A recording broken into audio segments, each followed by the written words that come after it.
2, 1.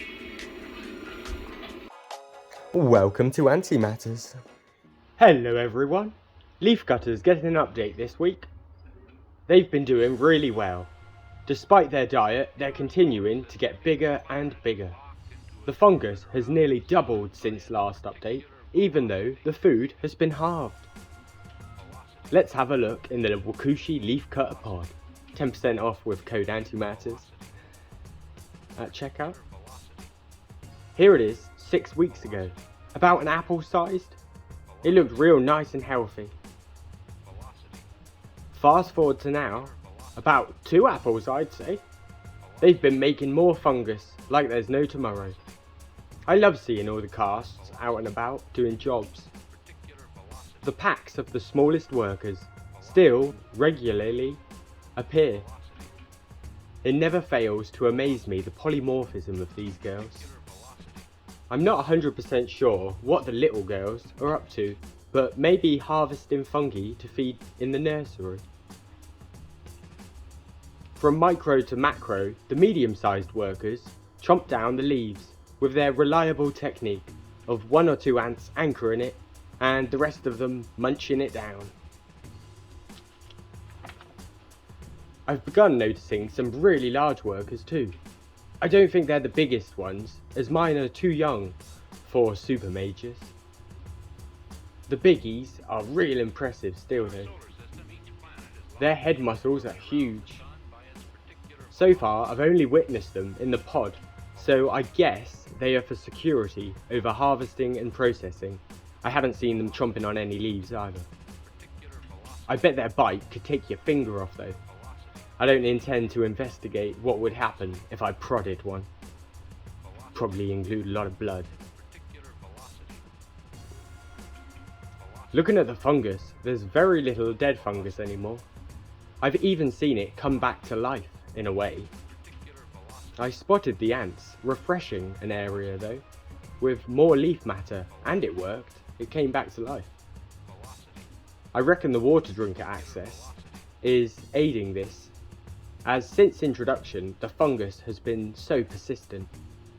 The nest itself is always well humidified, so they've always had plenty of water. It's just more work maybe in the pod, so they don't do it as much.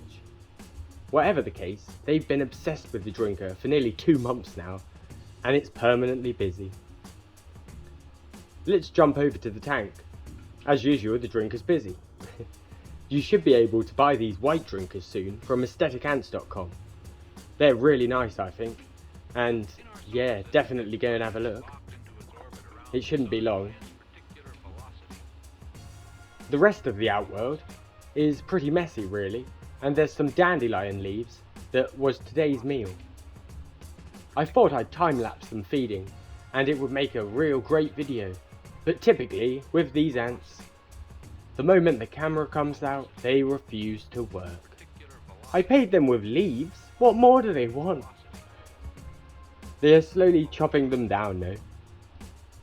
I've tried getting loads of time lapses too, for weeks, so we'll include my other failures at the end. If you play them fast enough, they're not too bad, but yeah, the girls are a bit sluggish. Their steady chomping though creates a seemingly endless conveyor belt of leaf fragments. These girls also need a quick tidy. This is a joy at the moment, and I know it won't last forever, so I enjoy it while I can. I'm no brave Holifer though, and haven't been bitten yet, and I intend to keep it that way for as long as possible. They draw blood, so fudge that. The only blood I've spilt so far with the leaf cutters is the thistle stems. They proper dig in sometimes. Anyway, bing bing bing! Outworld's tidy and water is topped up. This handful of dandelions will be all they get for at least 4 days now. They have water, so I'm not worried about them.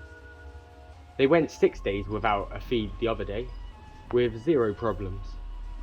A good way I find to know when to feed is when the nest is empty of leaf fragments, give them 2 more days, then feed them. It normally works out being about 4 days between feeds, but bigger meals extend this as there's more leaf to make more leaf fragments out of, so it takes longer for them to run out. Take my diet advice with a grain of salt though, as my diet obviously doesn't stall growth. It's slowed it down a little bit, but they haven't stopped growing. As I refine my feeding and diet, I'll be sure to share the insight with you. Long term, I intend to be able to create a working diet that allows anyone to be able to keep leafcutters in a limited space. Their possible size, rightly so, scares some people off. Wakushi has the pods though, for their habitat, Antantix has the queens. The only thing holding people back is 12 million workers. When I researched the girls, I got lots of advice saying yes, you can regulate their numbers. If I didn't know it was at least possible, I certainly wouldn't have got them. The only hitch was when you ask how, the reply was normally, really easily. I trust it's possible though, and will continue down the diet rabbit hole. If you have any tips, let me know. But that's about all on these girls this time. Fingers crossed, next video the fungus hasn't doubled again. Thanks for watching. Stay tuned for a few more time lapses. Have a fab week. See you next time, and bye!